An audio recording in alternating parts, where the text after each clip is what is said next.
Bueno, buenas tardes. Esta es la clase de repaso previa al primer parcial. Salude para la cámara.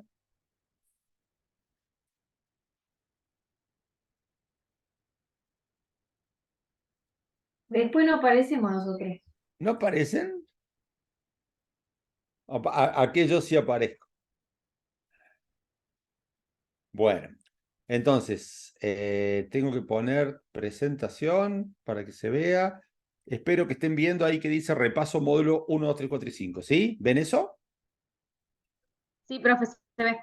Muy bien, arrancamos entonces con el repasito. Como les decía, vamos a ir charlando. Yo voy a ir dándoles distinta información.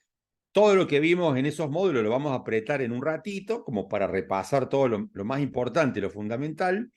Y cuando terminemos eso, vamos a hacer un practiquito de repaso, como para que vean qué le vamos a dar nosotros a ustedes.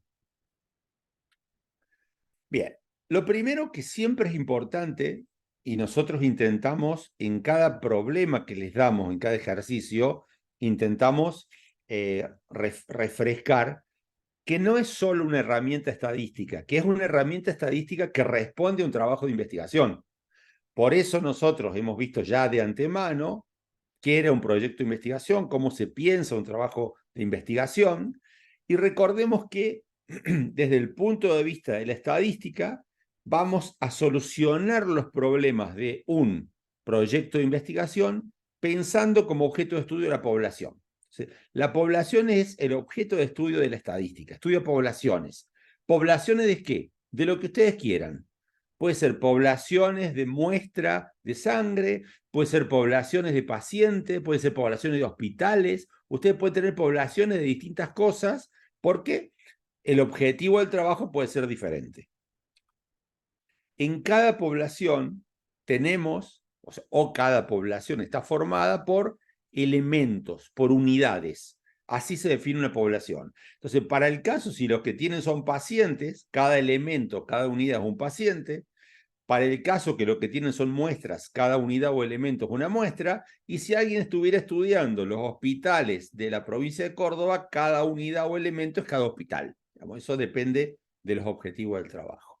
Lo normal y lo común es que cada elemento, en caso de ustedes, sea un paciente o una persona. Digo paciente o persona porque no sé si todos ustedes desean trabajar con pacientes o algunos van a trabajar con personas, que para mí es solamente un tema dialéctico, pero para los médicos es importante diferenciar pacientes de personas. Cada elemento entonces tiene características, pero tiene muchas características. Solo vamos a estudiar aquellas características que no sean constantes y aquellas características que valgan la pena para cumplir los objetivos. Entonces, uno le puede preguntar a la persona de qué cuadro es hincha, y una persona va a decir de River, de Boca, de Talleres, de Instituto, de San Lorenzo, quien sea. El tema es, ¿para qué le voy a preguntar de qué cuadro es hincha la persona? ¿Es una característica? Sí. ¿Tiene que ver con mi proyecto de investigación? No. Entonces, todo aquello que no tiene que ver, no lo voy a preguntar. ¿Para qué voy a perder tiempo en recopilar información de variables que no tienen ningún sentido? Ahora, si es muy grande la población, yo puedo tomar una muestra, que es una porción representativa de la población. Entonces, dada la población de todas las personas con diabetes de la ciudad de Córdoba, yo no voy a encontrarlas a todas. Yo no tengo cómo saber quiénes son todas. Entonces se toma una porción que represente a esa población. ¿Para qué? Y es lo que vimos después. Nosotros vamos a analizar esa muestra y después lo que concluyamos para esa muestra lo vamos a extrapolar para toda la población. Esa muestra también está formada por elementos y esos elementos vamos a tomarle las características que queremos estudiar. Entonces, esas características son los que denominamos variables. Las variables son aquellas que cambian de unidad o de unidad de elemento en elemento. Y dentro de las variables hay muchas clasificaciones. Nosotros decidimos por una cuestión pragmática de la práctica dividir a las variables en dos tipos. Variables de tipo cualitativas y variables de tipo cuantitativas. Cuando vimos esto, no sabíamos por qué, pero para nosotros es muy importante esto porque cuando entremos a RMedic, RMedic le da distintas opciones en función de que si la variable es cualitativa o es cuantitativa. Entonces, para eso es importante saber qué tipo de variable tengo. Las cualitativas pueden ser variables que se llaman nominales, por ejemplo, el sexo de una persona, o variables que se llaman ordinales, que es una escala no numérica, por ejemplo, una escala de dolor, una escala de satisfacción del 0 al 10. No significa que si una persona tiene 4, está a la mitad de satisfecha que una persona que tiene 8. ¿Sí? No es una métrica verdadera, es una escala. Las escalas ordinales tienen análisis estadístico que se hacen solo para ellas. Y luego tenemos variables cuantitativas, como por ejemplo, quienes son números enteros, como las discretas, número de hijos, los conteos suelen ser muy fáciles de describir así, como variable discreta, número de vasos en el corazón que tiene afectado a un paciente, número de veces que el paciente inició una dieta, número de, o sea, esos números, esos conteos son variables discretas. Y luego, variables cuantitativas continuas, que son los que tienen infinitos decimales entre los enteros. La naturaleza de una variable es la que me va a decir qué tipo de variable tengo. Si yo tengo la variable, quiero saber si los pacientes responden diferente a cierta dieta y quiero saber la diferencia entre varones y mujeres, la variable sexo es una variable nominal. Yo no puedo ponerle a la variable sexo 1,52 si es hombre y 2,18 si es mujer para poder hacerla continua. La variable sexo es de naturaleza, ¿sí?, nominal. En cambio, una variable continua yo le puedo hacer perder jerarquía dependiendo de cómo la quiero mirar. Por ejemplo, índice de masa corporal. A ver, ¿cómo se obtiene el índice de masa corporal y qué tipo de variable es? Alguien que abre el micrófono.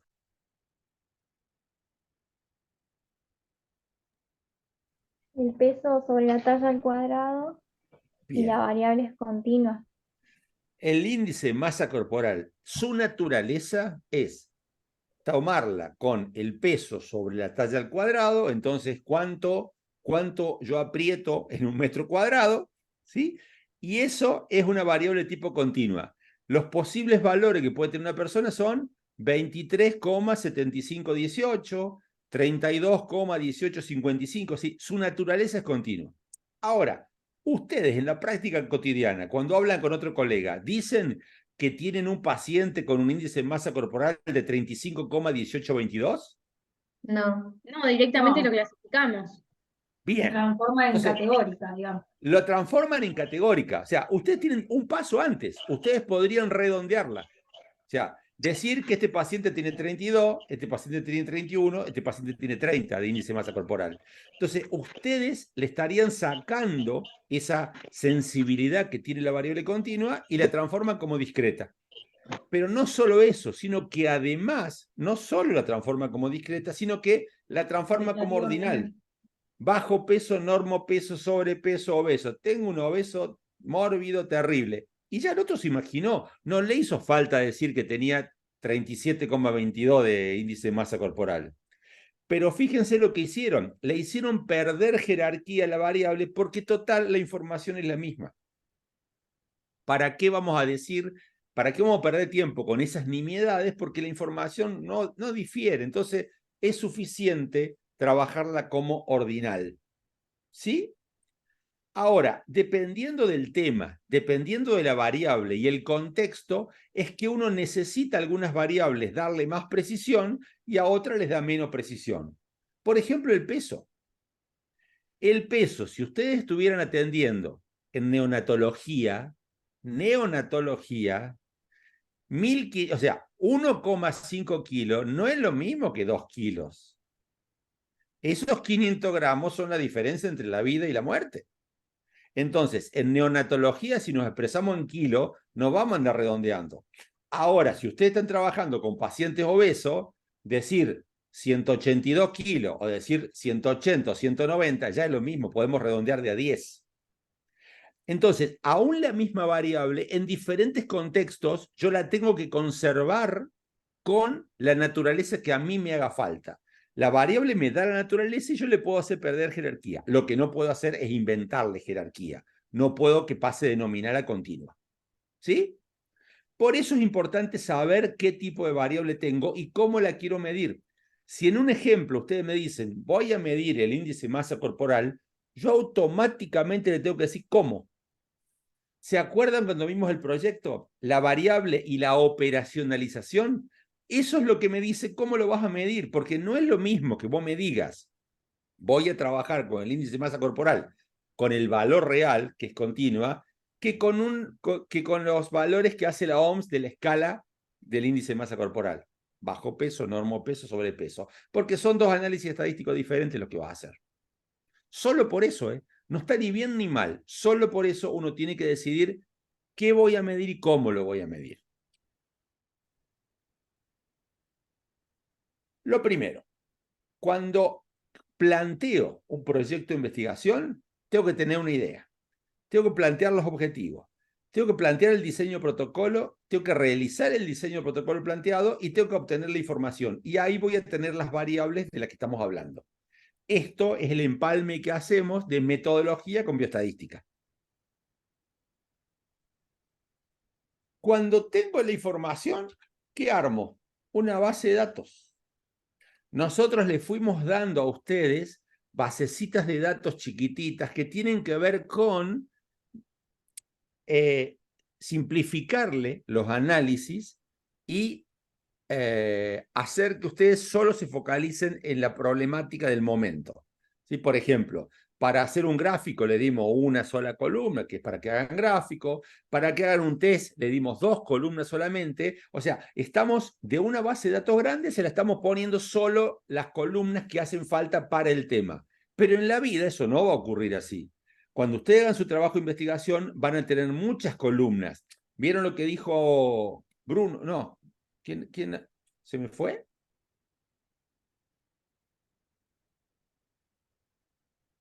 Acá está, Claudio. Lo que dijo Claudio.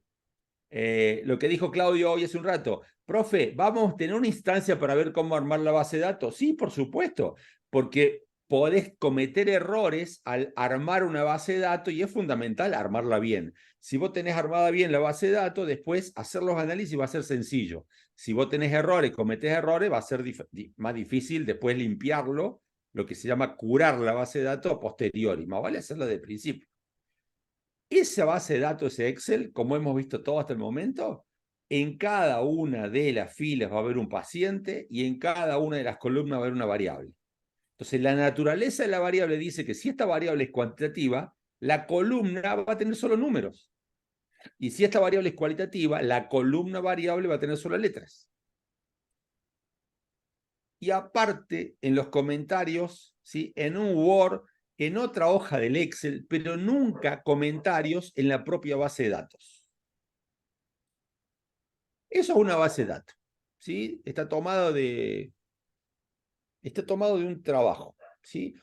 Yo siempre recomiendo, miren esto acá, no sé cómo acá tengo el... Bueno, yo siempre recomiendo una primera columna con números, del 1 al N, pónganla, porque a veces ocurre que se desacomodan las bases, los Excel, ponen distintos pacientes, los ordenan por sexo, los ordenan por edad, etcétera, etcétera, y este número le va registrando el orden original.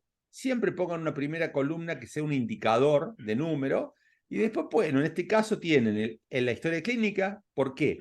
Porque necesitan algo, porque si acá hay un número mal cargado o una letra, tienen que ir a buscar ese paciente quién era.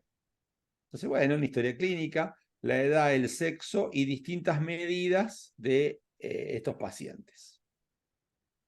Miren lo que dice acá. Cada columna es una variable diferente. Cada fila es un paciente diferente. Y solo la primera fila, solo ella, es la fila que registra el nombre de cada columna. No puede haber 2 nombres iguales. O sea, no puedo tener SEAP acá y SEAP acá. En el Excel no le interesa, pero ningún software estadístico te permite ponerle el mismo nombre a 2 columnas, porque después el software no va a saber con cuál de las 2 columnas trabajar. Bien, con ese detalle uno puede hacer una base de datos. ¿Cómo empiezo a estudiar la muestra que tengo o la población? Bien, hay 3 formas de describir. Siempre. Si ustedes revisan una publicación científica, que está hecha sobre pacientes, siempre hay una tabla donde dice la edad promedio de los pacientes, el porcentaje de sexo de los pacientes y datos generales para entender, para que el que lee entienda qué tipo de población o qué tipo de muestra estoy trabajando. Entonces siempre va a haber al menos una tabla con la información. Y cuando digo tablas, gráficos y medida resumen, digo, bueno, mira, a partir de las tablas yo puedo saber las frecuencias, a partir de los gráficos yo puedo saber algo de las distribuciones o de las medias, los desvíos, y las medidas de resumen me van a decir el promedio, el desvío, la varianza, el error estándar, etcétera, medidas que tienen que ver con la posición y la dispersión. De nuevo, si revisan papers, van a ver que toda esa información siempre o casi siempre está. Tablas de distribución de frecuencia, que son tablas especiales, donde no es nada más ni nada menos que saber cómo es la frecuencia en los distintos tipos. En este caso, es factores desencadenantes de no sé qué en pacientes menores de 65 años y tienen sepsis, embolia pulmonar, neumotórax, insuficiencia cardíaca, un total de 32 pacientes. Y te da el número y el porcentaje. A partir de eso, saber que lo más frecuente es la sepsis, seguida por la insuficiencia cardíaca, es algo que hasta yo, que no sé nada del tema, lo puedo ver. Entonces, una tabla da mucha información de golpe. Ahora, imagínense eso con 500 pacientes. No tengo cómo ver en mi Excel en los 500 pacientes. Entonces, con solo una tablita da mucha información de la frecuencia. ¿Qué es más frecuente y qué es menos frecuente? Eso es una tabla de distribución de frecuencia de una variable cualitativa. Y acá tenemos una tabla de distribución de frecuencias de una variable cuantitativa que nos obliga a poner rango, en este caso, de edades. Entonces, grupos de edades. Menos de 20 años, de 21 a 25, de 26 a 30, y así los rangos de edades que me convengan estudiar a mí por el tipo de patología, por el tipo de enfermedad o por lo que estoy estudiando. Esto no recuerdo si lo hablamos en clase, pero es muy común ver que de un trabajo a otro los rangos de edades son diferentes. Si ustedes me preguntan a mí, profe, ¿qué rango de edades me conviene utilizar? Yo le puedo decir el que sea importante para ustedes. Yo he visto de todo. Hasta he visto rangos de edades diferentes en la misma variable. ¿Qué quiero decir con esto? En un trabajo de virosis, virus sincitiales o virus que tienen respiratorios, al principio es muy importante tener rangos pequeños en las edades de los niños desde recién nacido a 6 meses, de 6 meses a 1 año, de 1 año a 1 año y medio, 1 año y medio, 2 años. Ahí lo hacían cada 6 meses. Después de 2 años, no sé qué pasa con las defensas, empezaban cada 5 años y a partir de los 20 años de edad hacían cada 10. De 20 a 30, de 30 a 40, de 40 a 50. Y después de los 65, que ya estamos flojitos de papeles, lo volvían a hacer cada 5 años. Entonces, fíjense cómo el rango de edades para hacer una distribución era diferentes tamaños, dependiendo si eran recién nacidos, si eran ancianos, si estaban en una edad intermedia. Lo pueden hacer como quieran. ¿Por qué? Porque es importante para esa gente, para los virólogos, entender la distribución en la niñez, en la ancianidad y en los términos medios. Hacer siempre 10 años no les servía, porque un niño de 0 a 10 años, cambios fisiológicos enormes, y una persona de 60 años a 80 hay cambio fisiológico enorme también. Entonces, miren lo que estamos hablando. Estamos hablando que la distribución la pueden hacer como quieran. ¿Se entiende lo que estoy diciendo? ¿Sí? Bien. Como a ustedes quieran y le dé información para el tema que están haciendo. Hace poquito, una tesista está trabajando con actividad física en la tercera edad. Entonces, ella había planteado su población personas mayores de 60. Los agarraron los gerontólogos, le pegaron 2 chirlos y le dijeron, no, tenés que arrancar en 65. Bueno, listo, arranco en 65. ¿Y cada cuántos años? No, mirá, cada 5 años. 65 a 70, 70 a 75, 75 a 80 y creo que de 80 a 90, una cosa así. Pero tenés que agarrar cada 5 años porque los cambios fisiológicos cada 5 años son enormes. Bueno, listo. Entonces los gerontólogos le acomodaron su tabla para hacer rango de edad de 5 años. Listo, trabaja así. Gráficos. Cada vez en las publicaciones se usan menos gráficos. Estos son gráficos demasiado sencillos y cada vez es preferible uno hacer los gráficos para verlo y recordar mejor, pero no necesariamente ponerlo en el trabajo. Un gráfico donde dice que el 44% era fumador, 33 fumador, 44 no fumador y 23 antiguo fumador, es un gráfico que ocupa mucho espacio y que no vale la pena ponerlo. Entonces, sí vale la pena nosotros tener muchos gráficos para poder analizar los datos, pero después tal vez no informar eso porque solamente se dejan gráficos para lo que no se entiende en tablas. Esto ya es un gráfico más complicado, eso podría realizarse, un gráfico de barras, pero que, digamos, las barritas están dibujadas como un cañito. Y esto es un histograma de frecuencia que me dice la distribución de una variable. Bueno, tipos de gráficos. Medidas de resumen. De posición, media o promedio, ya sabemos de qué se trata. Mediana, cuartilos y percentiles, también sabemos de qué se trata. Y modo o moda, que es la menos utilizada. Entonces, si ustedes revisan trabajos, van a ver que, dependiendo de la variable, los autores prefieren decir, no, mira, ponemos la media y ya vamos a ver con qué medida de variabilidad, o ponemos la mediana y vemos con qué medida de variabilidad. Pero son medidas de posición que se informan para saber el tipo de población que uno tiene. Si Florencia Serignana está trabajando con adultos y tiene un promedio de edad de 54 años, y Ayelén Nazar está trabajando también con adultos, pero tiene un promedio de edad de 23 años, los dos son grupos de adultos, pero los promedios de edad son diferentes. Entonces, está trabajando con grupos distintos. Si yo leo el trabajo de Florencia, digo, mira, el promedio de edad, mira la edad que tienen. En cambio, el trabajo de Ayelén, digo, mira, el promedio de edad, mira la edad que tienen. Uno podría trabajar con embarazadas y dependiendo si está trabajando en un hospital público o está trabajando en una clínica privada, no tengo duda que el promedio de edad de la embarazada va a cambiar. ¿Sí? Entonces, trabaja con lo mismo. Mira vos, pero en el hospital público va a tener un promedio de 20 años y en la clínica privada va a tener un promedio de 30. O sea, te va a cambiar el promedio. Entonces, uno ya sabe con qué población está trabajando. No solo es importante la posición, sino la dispersión, saber cuál es la variabilidad. Entonces, al lado de cada medida de posición, siempre se ponen medidas de dispersión. Por ejemplo, el rango recorrido, por ejemplo, el rango intercuartílico, la varianza o el desvío estándar o el coeficiente de variación. Son medidas que muestran variabilidad. Siempre cuando uno hace el informe, tiene que recordar que no solo pone medidas de posición, sino de dispersión. Los otros días hay una alumna del doctorado, que está haciendo un metaanálisis, o sea, un análisis de análisis, y me decía, no, porque no sale ninguna medida de dispersión en la publicación. Y yo le decía, no puede ser. A ver, empecemos a leer.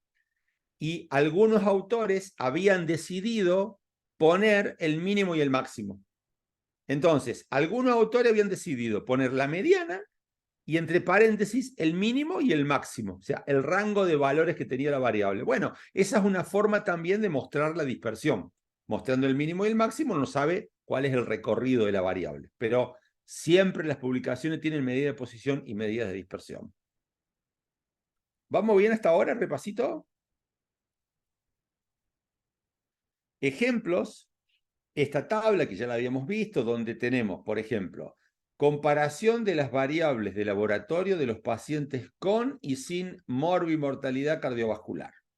Entonces tenemos los pacientes sin morbimortalidad, los pacientes con morbimortalidad, que es el valor promedio, y más o menos el desvío.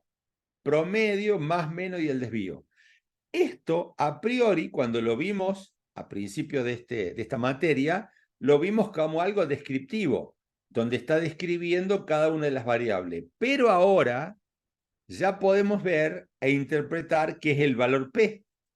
Este valor P, como ahora ya lo sabemos, es el que nos está diciendo si hay diferencia significativa entre los pacientes sin morbimortalidad con morbimortalidad. Y este valor P es el que nos dice que en ningún caso hay diferencias entre los dos grupos de pacientes. ¿Sí? Fíjense, con una tabla descriptiva, los tipos hicieron dos cosas a la vez. Pusieron la posición y la dispersión y además aprovecharon para poner el valor P.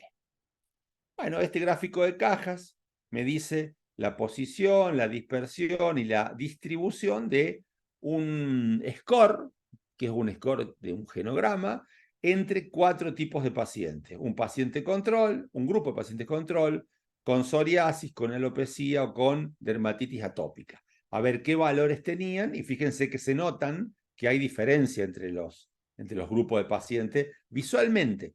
Visualmente uno nota. Después le hace un análisis estadístico para ver si corresponde o no. De hecho, el análisis estadístico que corresponde acá todavía no lo vimos. ¿Sí? No es el ANOVA, ya lo vamos a ver. Bien, hasta ahí vimos la primera parte como descriptiva. ¿Cómo describo? Sí, con tablas, gráficos, medidas de resumen. ¿Quién me puede tomar el profe en el parcial? Me puede dar una columna, o sea, una variable cuantitativa y me puede preguntar, dame la media, dame el desvío, dame el rango, decime cuál es el mínimo y el máximo. O sea, una variable cuantitativa. Si tengo una variable cualitativa, ¿qué me puede preguntar el profe? Bueno, ¿cuál es la frecuencia absoluta o cuál es la frecuencia relativa o, digamos, lo que haga falta? ¿Sí? Más de eso no hay. Vamos a la segunda parte. Distribución de una variable. El tema probabilidad. Si la variable tiene esta forma, si la distribución de esta variable tiene esta formita de campana, formita de campanita de Gauss, distribución normal, yo la puedo representar con un punto y un desvío a la derecha y un desvío a la izquierda.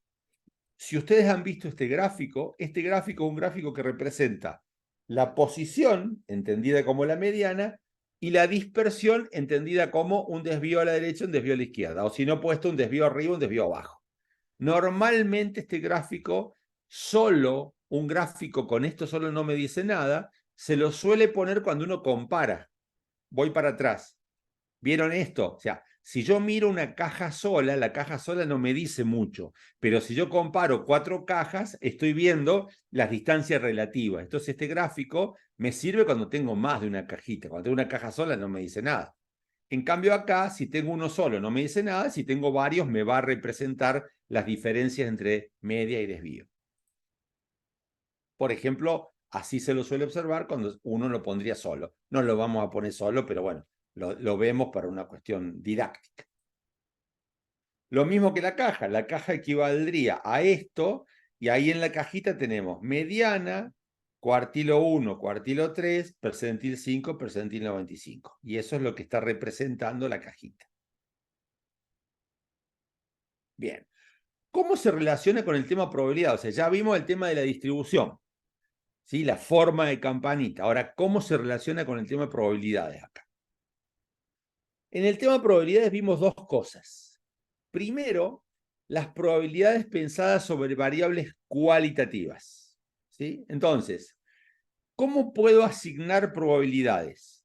La asignación que vamos a hacer nosotros en nuestro trabajo no es una asignación de probabilidades clásica, como los juegos de azar, donde en un dado todas las caras tienen la misma probabilidad, o en las cartas tienen toda la misma probabilidad de salir, o en la ruleta todos los números tienen la misma probabilidad. Eso está bien para arrancar aprendiendo probabilidad, pero eso no es la vida. La vida no es eso. La vida, para poder saber la probabilidad de un evento, nosotros tenemos que repetir ese evento muchas veces para entender la probabilidad. Entonces, ¿cómo hago para saber cuál es la probabilidad de obesidad en la Argentina? O sea, ¿cómo harían ustedes para saber si tienen una persona al azar, qué probabilidad tiene esa persona de ser obeso? ¿Cómo se hace? Es pregunta, no es retórica, ¿eh? Espero que contesten.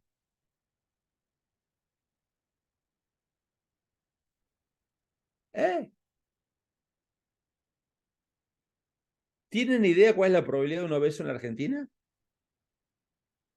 ¿Nadie lo sabe? ¿Es sorpresa? ¿Saben lo que es la encuesta nacional de factores de riesgo? ¿Qué es la encuesta nacional de factores de riesgo?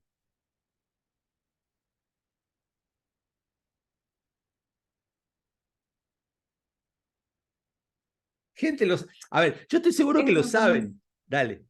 ¿Quién habló? ¿Florencia? No, Cecilia. Dale, Cecilia. Bueno, es un documento que Sí. lo realiza la ENIS, ¿puede ser? No Bueno, sé, lo hace el INDEC, me parece, pero bueno, no ah, importa. bueno, y sí, pero no sé cómo explicarlo, porque lo vimos el año pasado en otra materia, Bien. justamente. Determina las prevalencias de las enfermedades. Determina las prevalencias de la enfermedad. Entonces, un grupo de personas dice, che, ¿y cuál te parece que va a ser la prevalencia de obesidad? Ponele 30. ¿Es así o cómo la determina? No, te Con un fijas muestreo. Y del el total de la po- población, ¿qué cantidad tiene ese tipo de enfermedad? No tienen ni la más prostituta idea de cuáles de toda la población tienen esa enfermedad. No hay forma de saberlo. Hacen un Bueno, muestreo, muestrean. No bueno, es sí, la obvio. población, es una muestra. Población sería preguntarnos a los 45 millones de personas, ¿sí? Bueno, del total de la muestra sería en vez de la población, pero no, Bueno, capaz que me ahí expresé está. mal, Estamos de ¿sí? acuerdo, ¿Qué Florencia. cantidad tiene Van y toman en esta cada patología? provincia, en cada ciudad de más de 10.000 habitantes, toman una muestra, después esa Claro, muestra la hacen una muestra compuesta para cada provincia, y ahí sí lo que dice Florencia, se fijan, de las personas muestreadas al azar, cuántos son obesos, de cuántas personas, y te da la probabilidad de obesidad. claro. En algunas provincias alarmante, ¿sí? En otras provincias menos, pero ¿en cuánto andará? ¿Andará por 28%, 25%? No me acuerdo. Tenía los datos yo. Sí, creo que sí, probablemente sí. Bueno, Qué desastre. bien. Ahora, ¿qué es lo que quiero decir con esto? Es un tema estadístico eso, ¿eh? Por eso lo hace el INDEC. La organización de eso, hay médicos por detrás, pero la organización, el Instituto de Estadística y Censo, el que lo hace, porque es un muestreo grande. Se muestrea. Entonces, para saber cuál es la probabilidad de cada patología, de cada enfermedad, hay que muestrear antes. Si no hemos muestreado antes, si no hemos tomado muestra, no tenemos cómo saber qué porcentaje tenemos de cada cosa, por lo tanto no sabemos cuál es la probabilidad. Vieron que a veces se habla de enfermedades muy prevalentes o poco prevalentes. ¿En función de qué? En función de muestreos. Si no, no tenemos cómo saber. ¿Y de dónde sale eso? De esto que estamos viendo acá. De ir a muestrear y ver cuál es la frecuencia relativa de un suceso, de un evento. ¿Sí? ¿Cuántas personas tiene tal cosa? Dividido el número total de personas de la muestra. Pero es siempre muestra. Entonces, a partir de ahí, yo sé cuál es la prevalencia, y esa prevalencia no es nada más ni nada menos que una probabilidad de tener la patología. No en consultorio, porque usted al consultorio le va gente que ya tiene más patología, o sea, tienen una probabilidad más alta usted en consultorio que en la vida cotidiana. Estamos hablando de un muestreo al azar en cualquier provincia de Argentina, de un adulto de más de 18 años, le va a dar esa probabilidad de tener obesidad. La búsqueda de probabilidades en estimación por intervalos y pruebas de hipótesis. O sea, probabilidades vimos eso, y ahora, ¿para qué necesitábamos probabilidades? Primero, para saber cuál es la probabilidad de prevalencia de una patología. Y luego vimos la parte de probabilidades que tiene que ver con la distribución normal, para entender lo que veíamos en estimación por intervalo y para entender lo que veíamos en prueba de hipótesis. Entonces, ¿se acuerdan que vimos en una distribución normal? Bien, ¿qué probabilidad tengo de tener menos de 115 de tal patología? ¿Qué probabilidad tengo de tener entre 90 y 110? Eso lo vimos para entender probabilidades. Más allá de saber número de casos favorables y número de casos posibles. Vimos probabilidades para este caso para entender estimación por intervalo y prueba de hipótesis. Y ahora pasamos ya a intervalos de confianza. Los intervalos de confianza, y yo tengo que correrlos a ustedes, que se los ve muy apuesto, pero a mí me tapan la visión. Ahí está. Los intervalos de confianza, ¿sí?, son una estimación con un límite inferior y un límite superior que conforma un intervalo que tiene probabilidad de obtener el parámetro. Entonces, si yo digo, sigamos con la encuesta nacional de factores de riesgo. La última encuesta nacional de factores de riesgo, si ustedes me permiten, la voy a buscar, porque yo tengo los datos, hice una charla hace poquito, y en esa charla busqué unos datos. Entonces los voy a, si me permiten buscarlos. Acá lo tengo. Acá lo tengo. Tengo un PDF. Bueno, no lo encuentro. Bueno, supónganse. La prevalencia o la probabilidad de obesidad es de 28%. Y luego dicen, con un intervalo de confianza que va del 26 al 30. ¿Eso qué quiere decir? Como lo que tenemos en una muestra, el 28% no significa que en la población son exactamente un 28%. Lo que significa que el estimador que tengo, el muestral, es un 28%. En la población puede ser más o puede ser menos. El intervalo de confianza me dice que en el intervalo entre 30% y 26% está la verdadera prevalencia de la enfermedad en la población. Me da un intervalo de confianza, por ejemplo, del 95%. Me da una chance de probabilidad. Cosa que,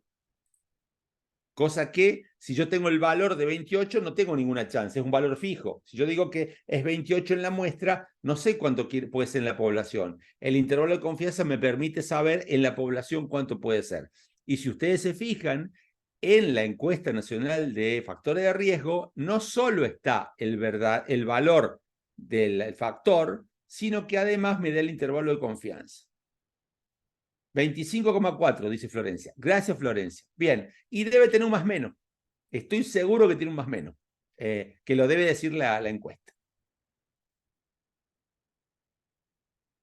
Entonces, ¿cómo se hace eso? No pretendemos nosotros ni vamos a evaluar la fórmula. Para hacer eso, al valor de la media, si tuviéramos una media, al valor... ¿Será ese, profe? Porque dice abajo. 24,4 o 26,4, o sea que tiene un más menos 1. Sí. Bien, perfecto, sí, puede ser. Bárbaro, gracias, Florencia. Entonces, si tuviéramos una media para estimar, a la media o promedio le tenemos que restar esta formulita que está acá.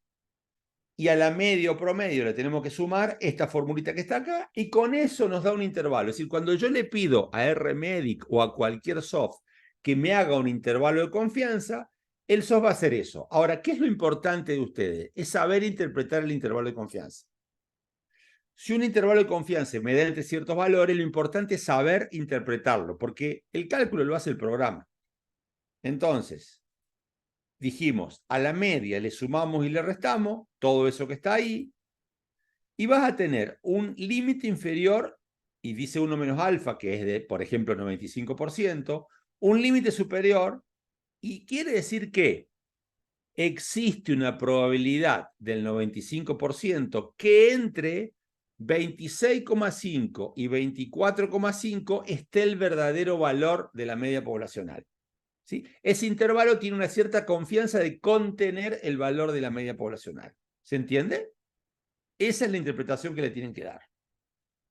Lo mismo por una proporción, que es en realidad lo que me dijo Florencia. Florencia, a la proporción le multiplicás, le sumás y le restás todo eso que está ahí y tenés un límite inferior y un límite superior. Y de nuevo, entre el límite inferior y el límite superior existe una probabilidad del 95% que el intervalo contenga el valor de la proporción poblacional, de la prevalencia de la patología.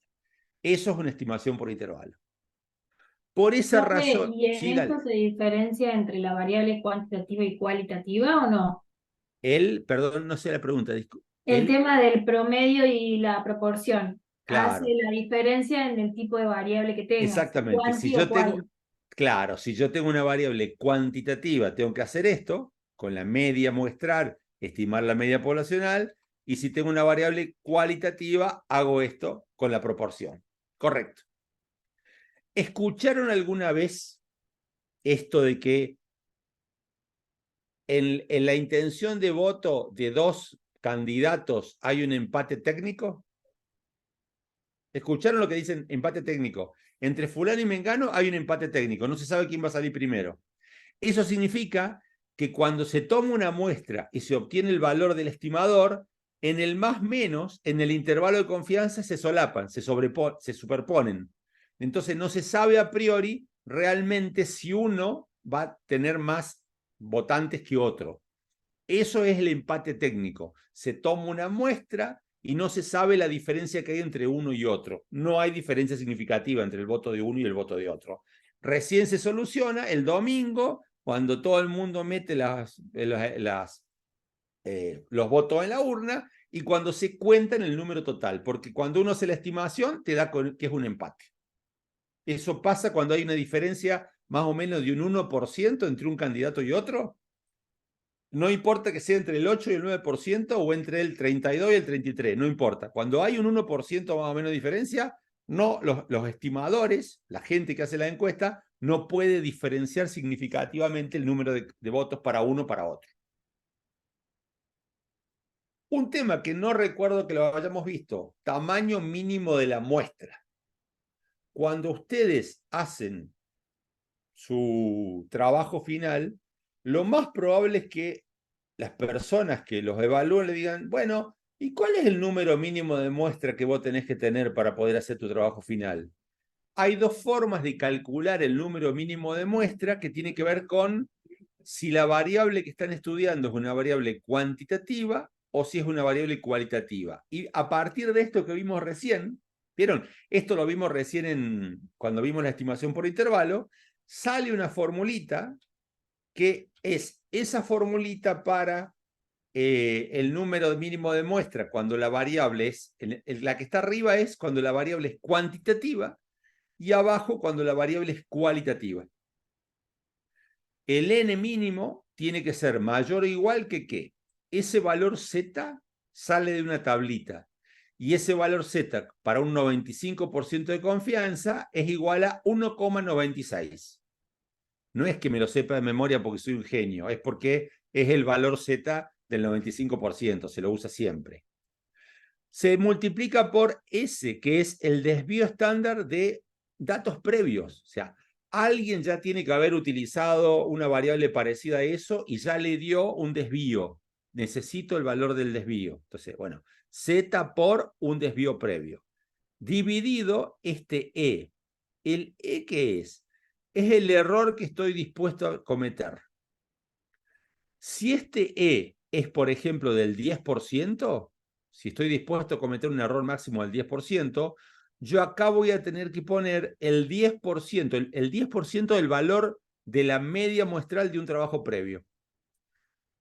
Y luego tengo que elevar todo al cuadrado. Entonces, para poder saber cuál es el n mínimo si mi variable es cuantitativa, necesito tener el desvío estándar y la media muestral de un trabajo previo, de alguien que haya trabajado en algo como eso, porque si no tengo idea de la variabilidad, entonces no tengo cómo saber cuál es el n mínimo de muestra.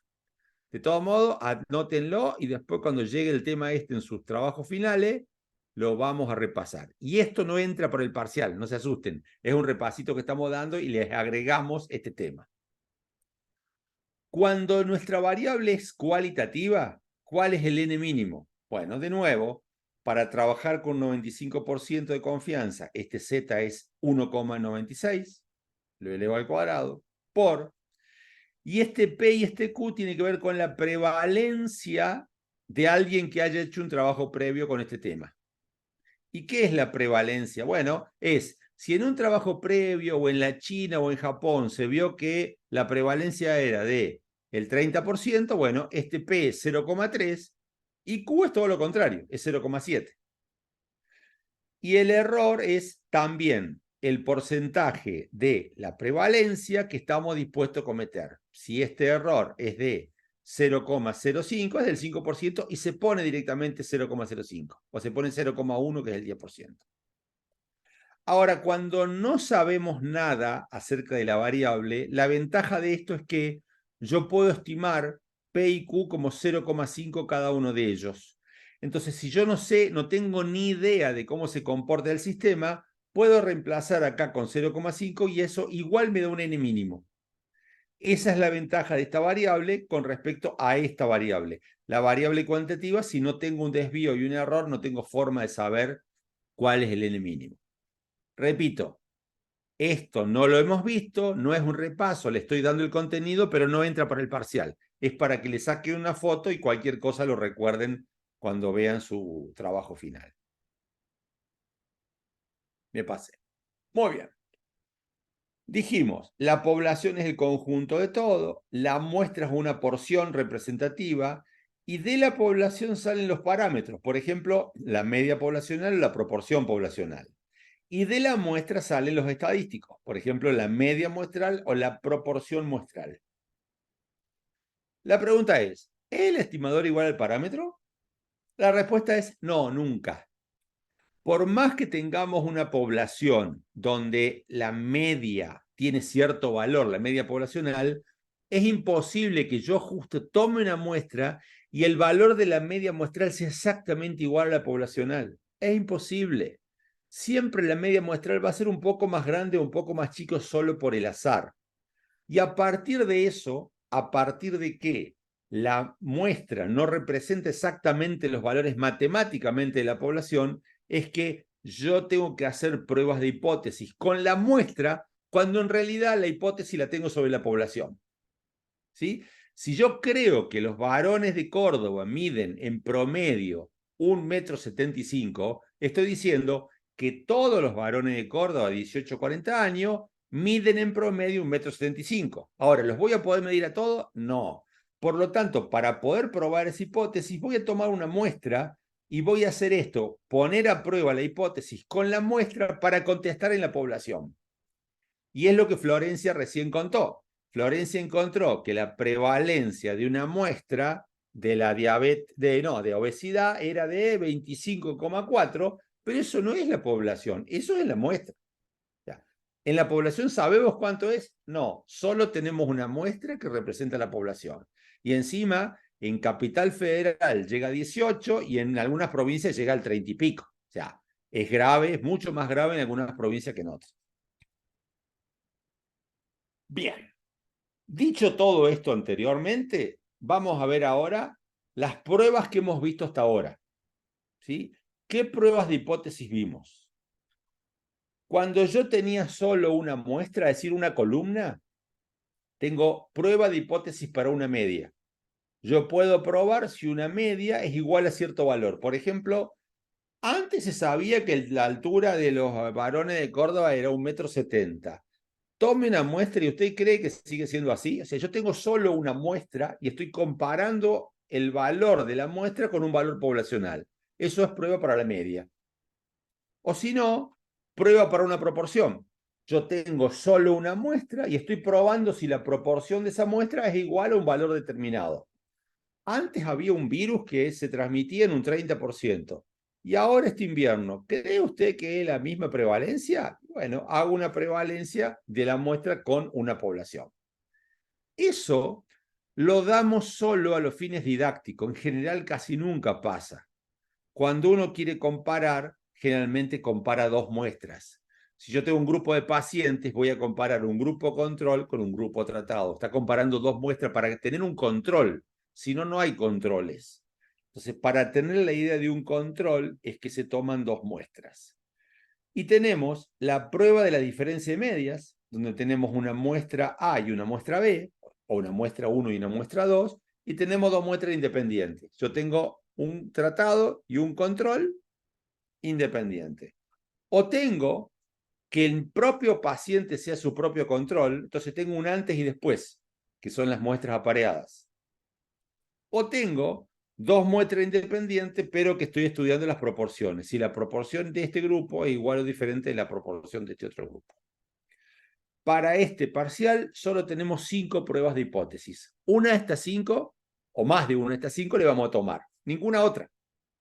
Dijimos que ANOVA, análisis de la varianza, que es el último tema que vimos, no va a entrar para este parcial. Lo vamos a ver más adelante. ¿Cómo funcionan las pruebas?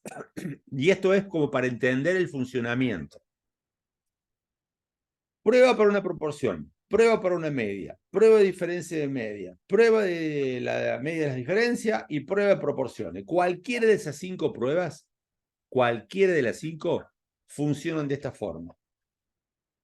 Primero planteamos una hipótesis. La prueba la vamos a elegir dependiendo de la hipótesis. Luego planteamos el nivel de significación, el alfa. Voy a trabajar, por ejemplo, con un alfa del 5%. Bueno, quiere decir que voy a trabajar con una confianza del 95%. Todo bien. Luego digo quién es el estimador. En la proporción, los estimadores son, digamos, el estimador es la proporción, en la media, el estimador es la media, en la diferencia de media, el estimador es la diferencia de media, y así, o sea, ese es el estimador. Luego el parámetro. Bueno, el estimador es sobre la muestra, parámetro sobre la población. El estadístico, y esto no tienen por qué saberlo, pero algunos son una Z, otros son una T, hay formulitas por detrás, que las formulitas van a representar las diferencias que yo quiero observar. Y luego lo que yo miro es el valor P. No solo eso, sino que RMedic me interpreta el valor P que yo estoy obteniendo con el valor alfa que yo dije que iba a trabajar. Entonces, la ventaja de RMedic es que si yo digo con qué alfa trabajo, una vez que me da el valor P, me va a decir, ¿rechazás o no rechazás la hipótesis nula? Porque te lo compara. Es una ventaja del software. Ahora, ¿qué es el valor P? Y esto es un repaso teórico. Miremos la prueba de hipótesis para una media. Por ejemplo, yo tengo como prueba de hipótesis que mi hipótesis nula es que la media es 106. Un valor de una variable. Ponele glucosa en sangre, 106. Mi hipótesis nula es que el promedio de los pacientes que yo recibo tienen 106 de glucosa en sangre. La alternativa que no es 106. Muy bien. Si eso es cierto, esta es la distribución de la variable glucosa en sangre con la media 106. ¿Sí? Entonces, voy a tener gente que tiene menos de 106 y voy a tener gente que tiene más de 106. ¿Por qué? Porque se distribuyen algunos por encima, otros por debajo. Y el promedio, yo creo que 106. Muy bien.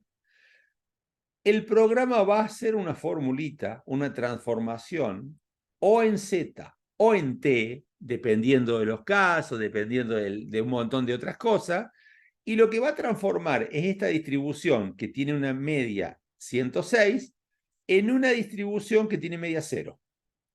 Lo hace el programa, yo no lo hago. Y en esa distribución que tiene media 0, que el programa lo hizo haciendo una de estas dos fórmulas que estamos acá a la izquierda, me va a decir si el valor que yo tengo está metido o no adentro de esa zona. Bien.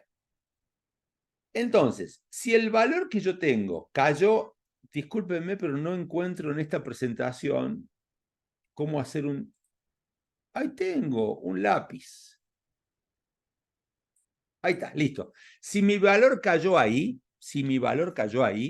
el programa va a decir, che, ¿cuál es la probabilidad de tener un dato más lejos que este? Entonces va a sumar toda la superficie esta, más toda la superficie de la misma distancia para el otro lado, y me va a dar un valor P de 0,84. Fíjense que es alto. Si tengo un valor que cayó acá, una media que cayó acá, me dice, che, es muy alta la probabilidad de que la hipótesis nula sea...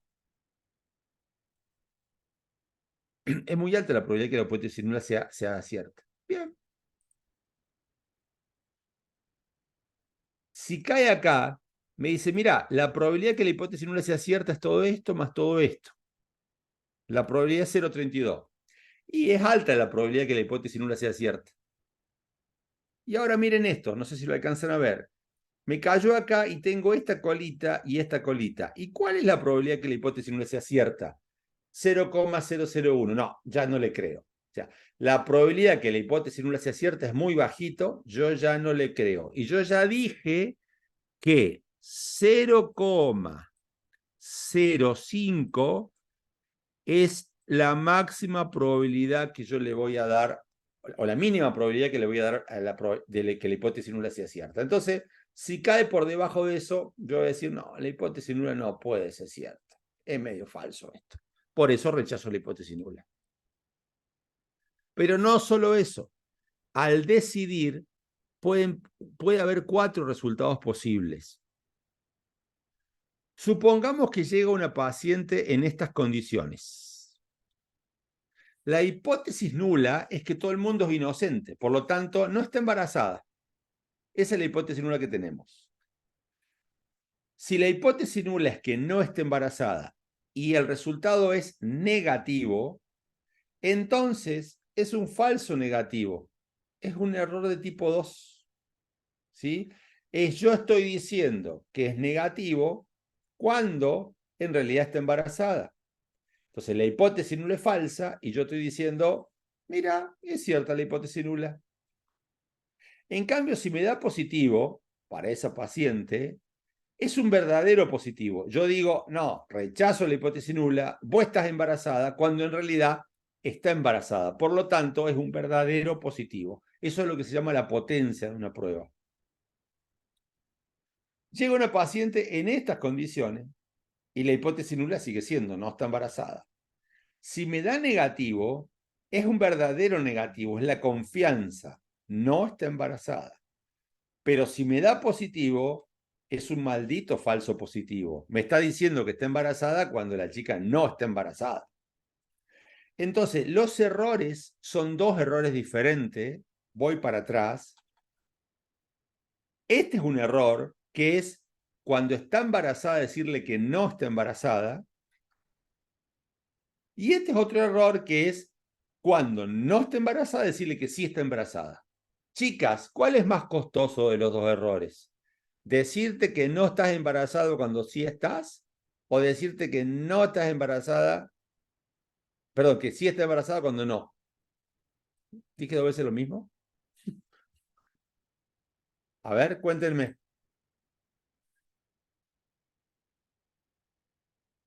¿Cuál es el error más grave? Decirte que estás Decirte embarazada que cuando no cuando no. estás embarazada para mí. Decirte que Que no cuando no estás cuando embarazada. sí.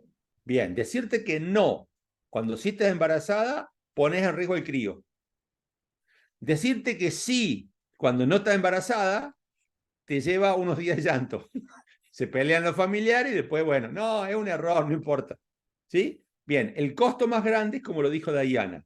Entonces, depende del caso, hay un costo alto de un error o hay un costo alto de otro error. Y hay que ver en cada caso en particular cuál es el error que se trata de minimizar. Un montón de personas que hizo estadística se pusieron de acuerdo y dijeron, mira, la mejor manera de trabajar es trabajar con una probabilidad de error de tipo 1, del falso positivo, del 5%. De ahí sale trabajar con un P de 0,05. Viene de una ecuación entre la probabilidad de un error y la probabilidad de otro. No es que es antojadizo. ¿Ustedes lo pueden cambiar? Sí. Pero bueno, por un consenso todos trabajamos con ese número. Entonces, al decidir, puede ocurrir cualquiera de estas 4 cosas. Si la hipótesis nula es cierta, o sea, si la chica no está embarazada, yo puedo decirle, está bien, no estás embarazada, y eso es confianza, o puedo decirle, sí estás embarazada, y eso es un error de tipo 1. Si la hipótesis nula es falsa, es decir, la chica está embarazada, yo le puedo decir, no estás embarazada, y en realidad sí estabas, y error de tipo 2, y le puedo decir, está embarazada y eso es la potencia. Decirle que está embarazada cuando está embarazada, esto y esto es bueno. ¿Cuál resultado yo puedo garantizar?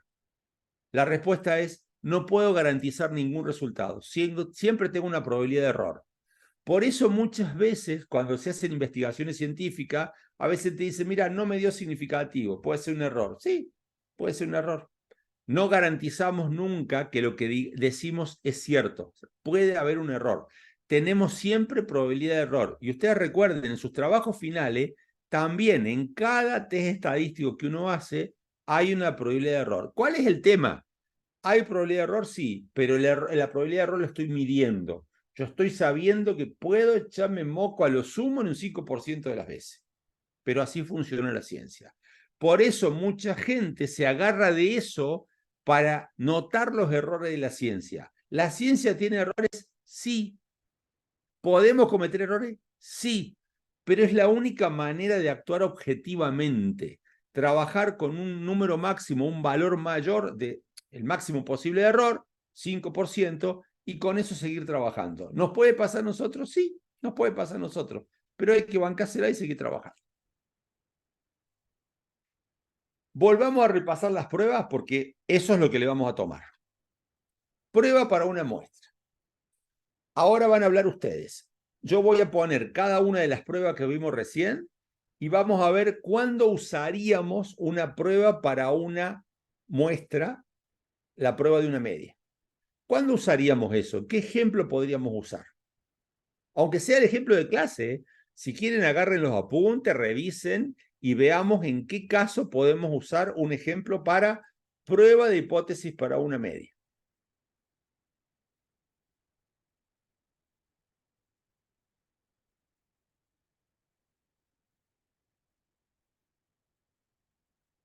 Yo estoy acá, miren, tenemos 45 minutos. Así que si no hablan...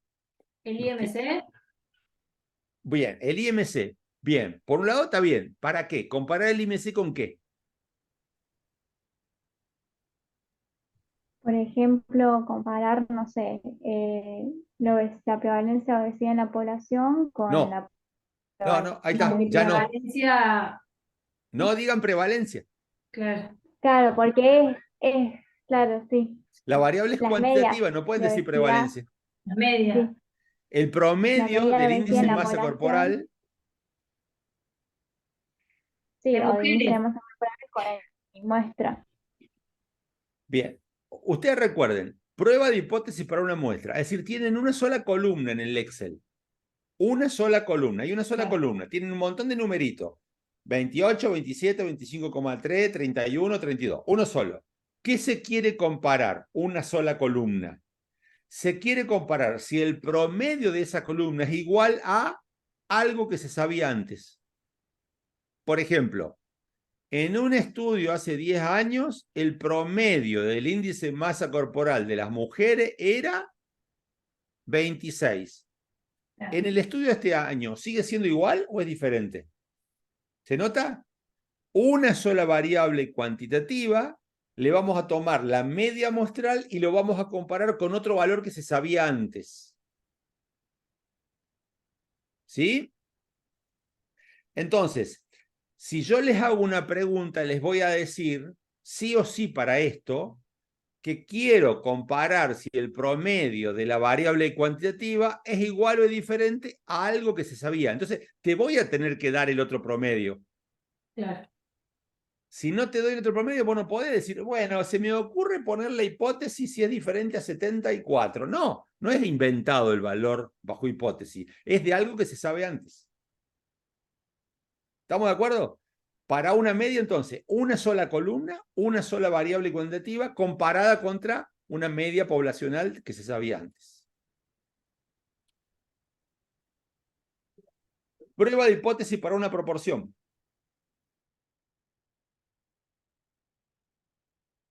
Una sola columna con, ahora sí, si no, si no, si no. Ahora sí prevalencia. La prevalencia está dada para variables que son cualitativas. María Florencia Bruno, ¿cómo era lo que vos querías probar? Por ejemplo, bueno, lo que decíamos de la proporción de obesos en una población Con respecto a... con respecto a antes o Bien, por eso, tenés una sola columna y con eso tenés obeso, no obeso, obeso, no obeso, obeso, obeso, y te da un porcentaje de obesidad de esa muestra. La tenés que comparar contra otra. Che, ¿es diferente el porcentaje de obesidad en la Argentina contra Japón? Que en Japón se sabe que el porcentaje de obesidad es 5%. ¿Sabían ustedes que encima los japoneses no son obesos? Entonces tenés la comparación de tu muestra, que es una sola columna, con respecto a una prevalencia externa que viene para compararse. ¿Sí? Esos dos son los dos casos donde uno tiene una sola columna para trabajar. Para contestar la pregunta y una sola columna, una sola variable. O sea que se comparan medias y proporciones. En el primero se compara la media Claro, de la tu media. muestra con una media poblacional y en la segunda la proporción de tu muestra con una proporción poblacional. Pero el dato te lo tengo que dar Bien. yo. Si no te doy el Así, dato no tenés que comparar. claro, no tengo con qué. Se compara contra algo. Por eso siempre decimos que lo hacemos de una manera didáctica y pedagógica esto, pero que en realidad casi nunca nadie lo aplica. Porque tenés que conocer los datos de otro lugar o un dato de ese Claro. lugar anterior. Es más raro. Prueba para dos muestras. Prueba la diferencia de media. Yo no sé si estoy bien, perdón. Voy a salir de acá porque... Ah, no, bueno, estoy avanzando sobre... Listo, estoy haciendo lo que viene en la próxima diapo, pero ya está, ya lo hice acá. Bien. Prueba de diferencia de medias muestra independiente. En una columna tengo una variable cuantitativa, porque es medias, tengo que sacar una media promedio. Y en otra columna tengo que decir a qué grupo pertenece, al grupo 1 al grupo 2. ¿Sí? O sea, tengo dos columnas. ¿Me siguen? En una columna tengo la variable, por ejemplo, índice masa corporal expresado como kilos sobre metro cuadrado. Y en la otra columna tengo grupo A o grupo B. Porque tengo dos grupos. Acuérdense, en el Excel los pacientes están uno abajo de otro. Entonces tengo una columna con la variable cuantitativa, otra columna que es la indicadora, me dice qué grupo pertenecen. O sea, dos columnas. ¿Qué hago? Comparo el promedio del grupo A contra el promedio del grupo B, que los tengo uno abajo de otro en el Excel. ¿Sí? Por ejemplo, índice masa corporal de hombres versus índice masa corporal de mujeres. ¿Les parece tonto? En un trabajo de la maestría que está en paralelo con ustedes, la maestría de nutrición médica. Ah, ustedes son especialidad. Los otros son maestría de nutrición médica, ustedes son especialidad de nutrición clínica. Bueno, hay una maestría de nutrición médica y diabetología que una de las personas que ya se recibió hizo un estudio sobre una muestra muy grande en Jujuy. Y había varias preguntas y la pregunta que salía de ahí es, ella lo hacía con una población muy particular, o sea, no era la población de todos los jujeños, sino que las personas que que se había determinado que tenían glucemia alterada en ayuna, pero que no eran diabéticos. O sea, eran prediabéticos, ¿se entiende? No sé si me entendieron. Sí, sí. Bien, Sí. prediabéticos, es decir, personas que no son diabéticas, pero que los detectaron con glucemia alterada en ayuna. Bien, la pregunta es, ella tenía esta pregunta, che, ¿el índice de masa corporal será igual entre hombre y mujer o será diferente? ¿Quién tendrá un índice de masa corporal más grande? Y adivinen qué.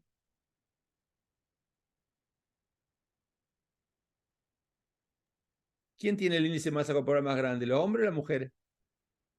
Peleando. ¿Puedo? La mujer. Las mujeres. Sí, señor. No sé, Dayana, no te escuché lo que dijiste. No, en las mujeres, profe, decía. Ah, bien, no, escuché algo, pero no escuché qué. Las mujeres. O sea, si vos ves el peso de los hombres es más alto que el peso de las mujeres. Si vos ves la talla, ves que la talla de los hombres es más grande que la talla de las mujeres. Pero cuando se índice de masa corporal, las mujeres tienen un índice de masa corporal más grande que los hombres. Entonces, en el Excel tenés todos los pacientes uno abajo de otro, una columna que es la columna de índice de masa corporal y otra columna que dice hombre, mujer, hombre, mujer, hombre, mujer. Y lo que hago es comparar el promedio de hombre contra el promedio de mujeres.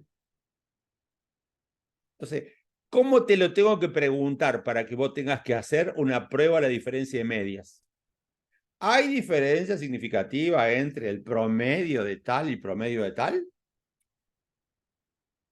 ¿Se entiende?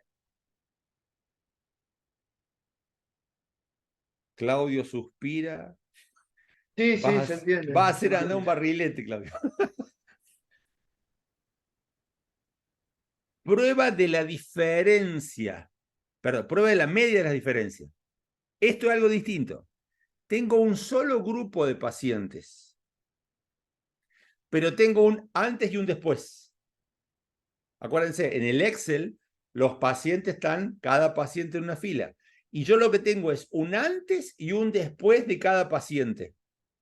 Por eso está pareada. Tengo dos columnas, pero las dos columnas son cuantitativas.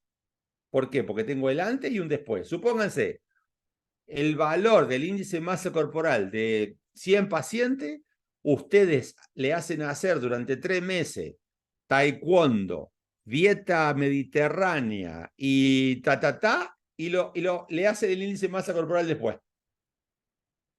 Antes versus después. Son dos columnas, las dos son cuantitativas, pero son el mismo grupo de pacientes. Prueba de la media de las diferencias, una prueba T también, apareada o pareada.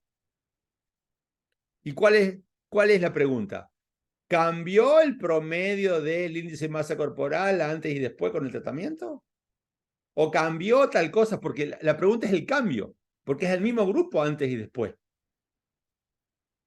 ¿Me siguen? Sí, profe. El último. Sí. Tengo una sola columna que es una patología como sí o no, y otra columna que indica el grupo. Entonces, ahí sí es la diferencia de dos proporciones. Si la prevalencia es diferente, un grupo con respecto a otro. Los pacientes están en fila y tengo los pacientes uno abajo de otro. Entonces, uno me va a decir si tiene o no tiene la patología y el otro me va a decir si es de un grupo o de otro grupo. Entonces, son dos variables cualitativas. La pregunta es, ¿hay diferencia entre la prevalencia de tal grupo a tal otro? Y ahí sí es prevalencia, ahí sí es porcentaje. Por ejemplo, la misma pregunta que hacíamos en la prueba de la diferencia de medias, la podemos hacer acá como la prevalencia de obesidad es igual entre hombres y mujeres. Entonces, una columna es obeso, no obeso, obeso, no obeso, otra columna es hombre, mujer. Y lo que estoy haciendo es sabiendo si hay diferencia de la prevalencia de hombre contra mujer o mujeres contra hombres. Claro, este sería lo cualitativo de el tercero, de muestras independientes. Que sería Correcto, así es. O El sea, se equivalente comparan cualitativo. dos con dos muestras. muestras. Dos muestras independientes, sí, Claro. correcto. Claro. Y no hay una prueba para las proporciones apareadas. Se hace de otra forma. No la ponemos. Por eso son O sea, se los... comparan dos muestras de una misma variable. Claro, la variable siempre es la misma, sí. Claro. Se comparan dos muestras de una misma variable. Correcto. Bien. ¿Estamos? Bueno, lo que vimos acá, yo intenté tener una diapo para verlo así, pero ya lo vimos, así que voy rápido porque aburre. Bien. Vamos. Profe, ¿podemos ir al baño 2 minutos? Obvio. Obvio. Dejamos de compartir y hacemos una pequeña pausa. Volvimos después de los mensajes de nuestros patrocinadores. Les voy a compartir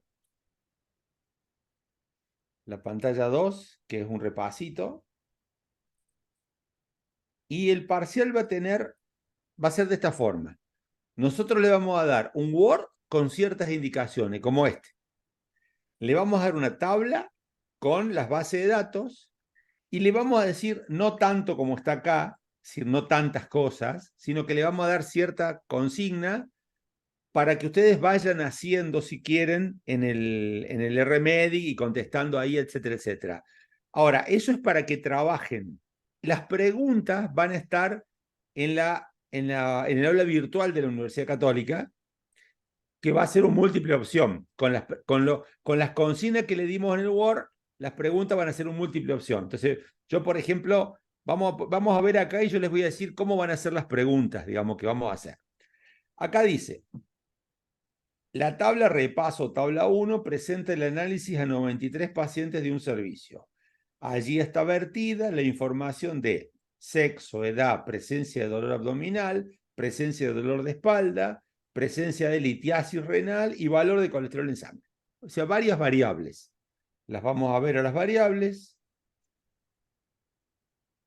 ¿Siguen viendo el Excel ahora? Sí. Bien. Sí, Y acá profe. está en la variable, paciente del 1 al 93, ve que son los pacientes, sexo como masculino y femenino, dolor abdominal como si no, dolor de espalda como si no, edad con el número entero, litiasis renal como 1-0, ojo al piojo, este es un sí no, pero está puesto 1-0.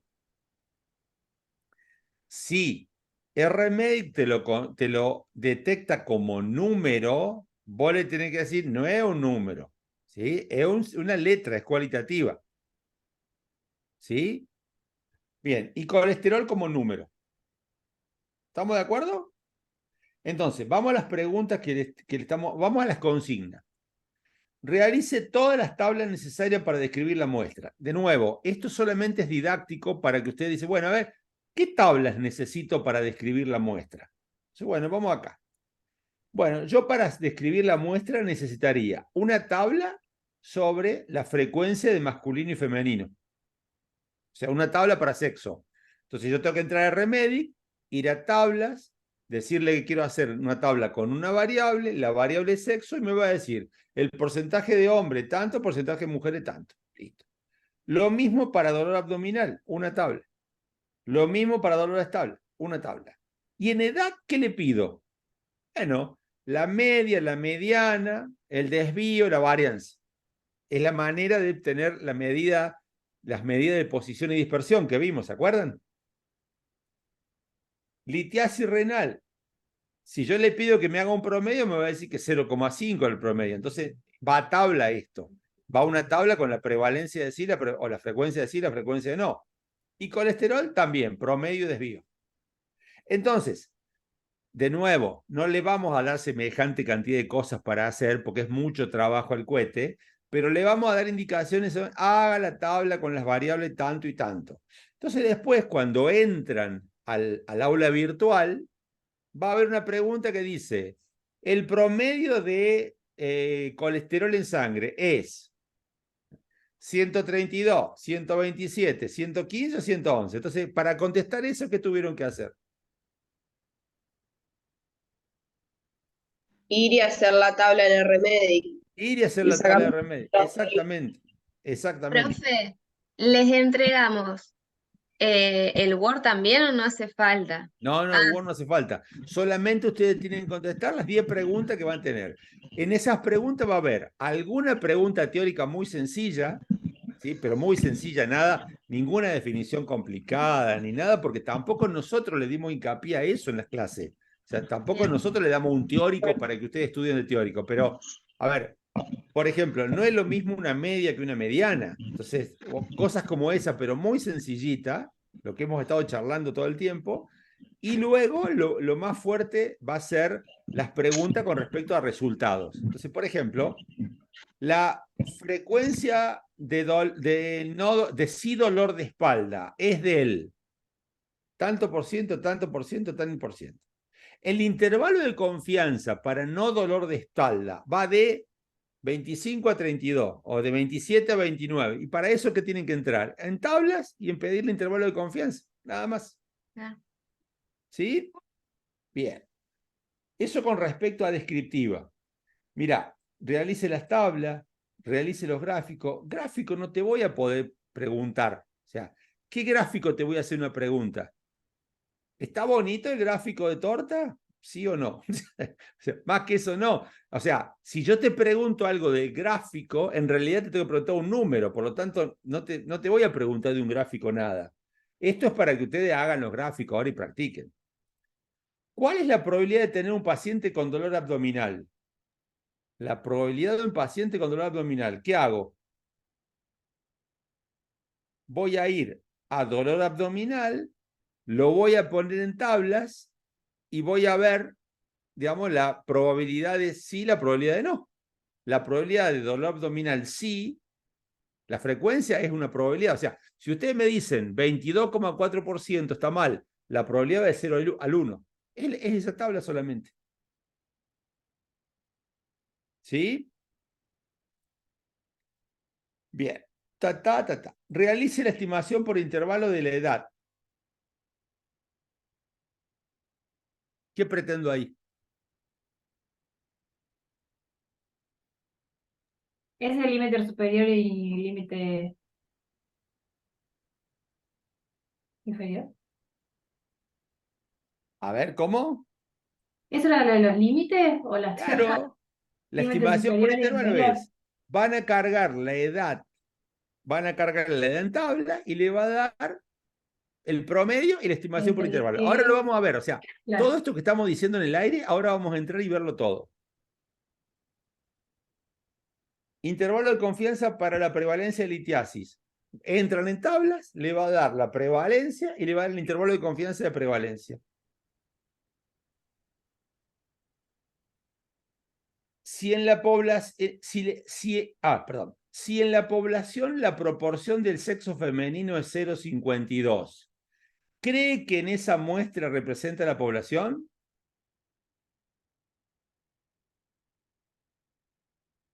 A ver, ¿cómo se contesta la pregunta 7? ¿Qué estamos preguntando?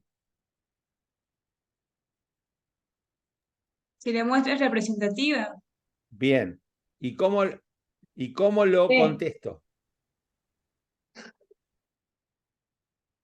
Porque vos, Camila, no solo te está preguntando si la muestra es representativa, te está diciendo si la muestra tiene 0,52 de presencia femenina. Sí, el valor de P. El valor de la proporción. Entonces, suponete que la proporción te da 0,50 vos. ¿Cómo contestarías eso? Prueba de hipótesis para una muestra. Si tengo una sola muestra, que es una proporción, y me da un valor de afuera, ¿qué hago? Comparo si en la muestra es diferente o no a ese valor de afuera, a 0,52. Si rechaza o no rechaza. Si Claro. rechazo o no rechazo. Lo mismo que acá, si en la población el promedio de colesterol en sangre es 150, ¿cree que esa población tiene un valor diferente? Una muestra. Che, lo que tengo acá, ¿tiene como promedio 150, sí o no? Claro. ¿Sí? ¿Cree usted que hay una diferencia significativa entre el colesterol en hombres y de mujeres? Promedio de colesterol en hombres. ¿Es diferente del promedio de colesterol de mujeres? Prueba de hipótesis para 2 muestras. Claro. ¿Cree que la prevalencia de litiasis es diferente en varones y mujeres? Varones y mujeres, litiasis sí o no, prevalencia, 2 muestras. Claro. Además, esto está en orden didáctico. Tablas, gráfico, probabilidades, estimación por intervalo, prueba de hipótesis de una muestra, prueba de hipótesis de una muestra, pruebas de hipótesis de 2 muestras. En el parcial se lo vamos a mezclar, obviamente, pero esto, qué tramposo que son. ¿Sí? No, porque las preguntas salen en el azar, en el parcial. Bien, entonces, ¿vamos con esto? ¿Vamos a Dale. Remedic? Voy a entrar al Remedic clásico.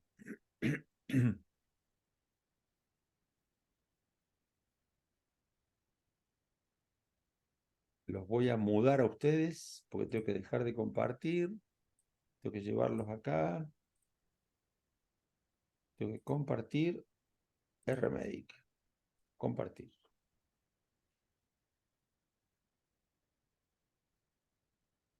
¿Están viendo Remedic ya? Sí. ¿Sí? Bien. Voy a ir a Remedic y levantar la planilla que estamos viendo ahora. Esto será en algún lugar del escritorio. El escritorio. Yo ya controlé las variables, están todas bien, pero ¿Están todas limpias las variables? Sí. está todo bien. Bárbaro, excelente. Esto es posgrado, la Universidad Católica. Ustedes son la especialidad clínica. Esto es bioestadística.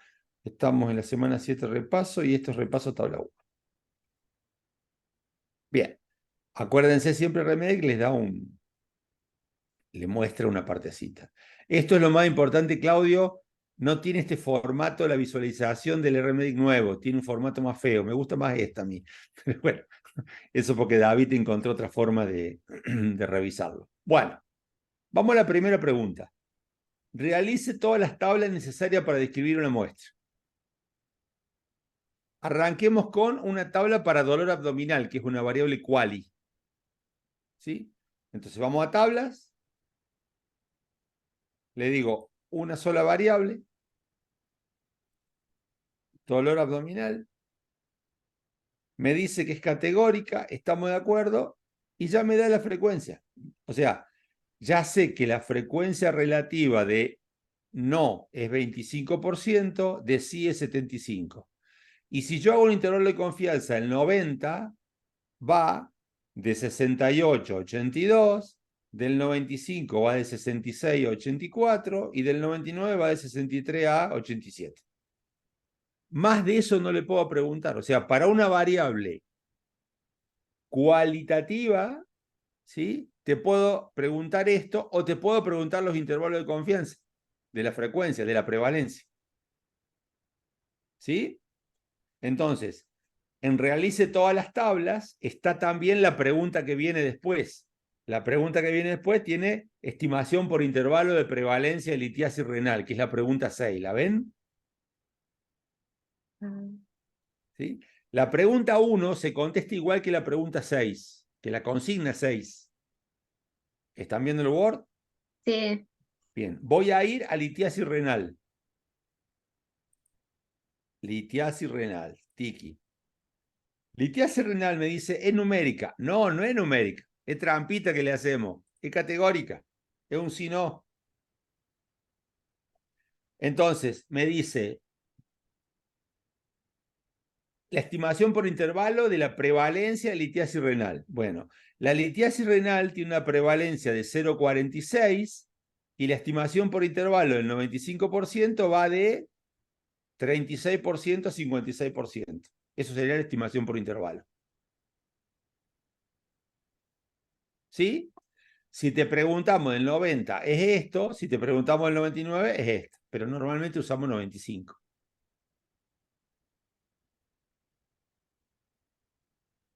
Entonces, tablas con variables cualitativas, eso es lo que podemos hacer. Vamos a una variable de la cuantia, así también usamos, la edad. Edad. Cuando le decimos, mostrame la edad, te dices numérica. ¿Estás de acuerdo? Sí, estoy de acuerdo. Bien, ¿qué me dice? El mínimo, la media, la mediana, el máximo, la varianza, el desvío. Entonces, ¿qué te puedo preguntar? Te puedo preguntar, che, ¿la media y el desvío de la edad es 43 y 0,55? No. ¿27 y 0,12? No. ¿42,68 y 5,33? Sí. ¿Se entiende? Sí. Póngase contento porque es fácil. Tienen una cara de desesperación. Es fácil. Lo único que tienen que hacer es entrar con la consigna a distintos lugares del RMedI. ¿Y cuáles son los lugares? ¿Tabla o prueba de tabla? Porque hacer la tabla y el intervalo de confianza es en tabla, o si no, en prueba de hipótesis, que ahora vamos a ver. Es fácil, gente. Entonces, fíjense que la pregunta 1 realice todas las tablas necesarias para ti, y la pregunta 5 dice, ¿cuál es el intervalo de confianza? Y acá están los intervalos. El intervalo de 95 es de que la edad poblacional tiene un 95% de estar entre, perdón, me referí mal. El intervalo de confianza entre 41,58 y 43,78 tiene una confianza del 95% de contener a la edad poblacional. Listo. Entonces, de la misma entrada, en tablas, tengo las medidas de posición, dispersión y el intervalo de confianza. Profe, ¿podés repetir cómo se respondería lo del intervalo de Ahí confianza? va, sí. El intervalo de confianza entre tal número y tal número tiene una probabilidad del 95% de contener a la media poblacional. Porque el que tiene la probabilidad es el intervalito. El intervalo Bien. tiene una probabilidad de contener el valor de la media. Eso es como matemáticamente, estadísticamente se dice. Sí, te lo pregunté y lo tengo anotado, pero me Bien. había olvidado. Ah, bárbaro. Bárbaro. Muy bien. Con eso ya sabemos. La pregunta 1, la 2 son los gráficos. De nuevo, no te voy a preguntar de los gráficos. O sea, miren este. Yo te hago hacer un gráfico.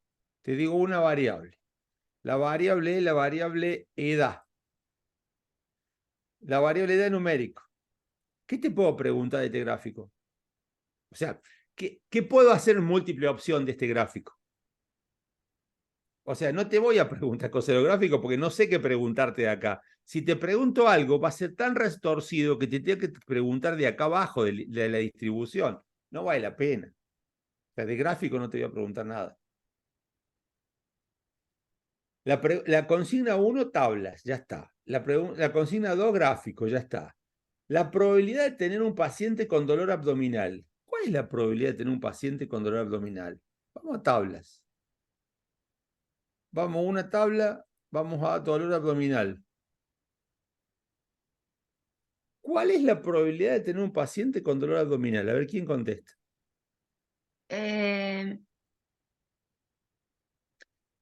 Tiene que ver con la frecuencia relativa al porcentaje de Claro. al lado. Sí. El 35%. Claro. Bien, si te pregunto probabilidad, es 0,75.